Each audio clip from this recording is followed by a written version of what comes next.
Hello guys, kung nakapalo ka na sa akin, hindi na bago yung pagluluto sa ginagawa natin tuwing gabi.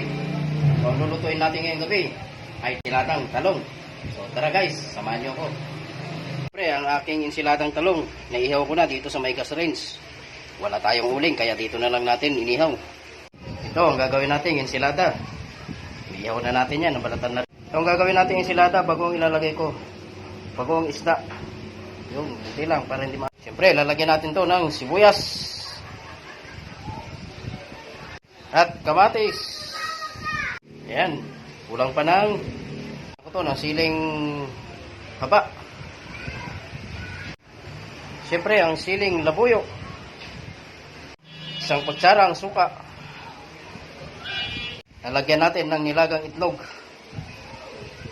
Yun.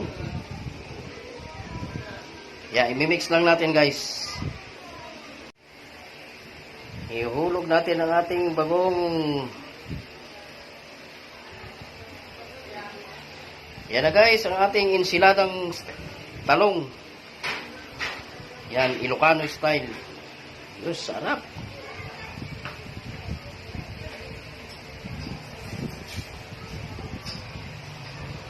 Yan o.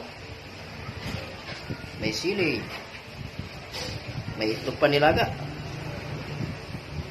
Yan ang ating ensiladang talong. Ayan ang video natin ngayong gabi guys, yung tinolang manok tsaka ensilada. Titikman ko itong sabaw. Sarap, mainit-init pa. Ay, sarap umigop ng sabaw. Titikman ko naman itong ensiladang talong. Lilipat ko sa container na may takip para hindi maano ng, kasi may alaga tayong pusa. Yan, may sili.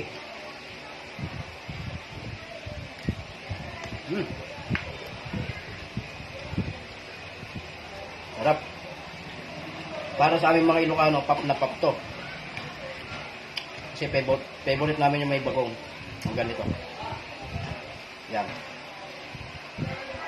Siyempre, may itlog. Sarap. Tapos hihigop ka ng sabaw na mainit. Ayun guys, ang ating video ngayong gabi. Yung tinolang manok at ensiladang talong. Ang version ko ng ensiladang talong, pang Ilocano. Kung nagustuhan mo ang ating video,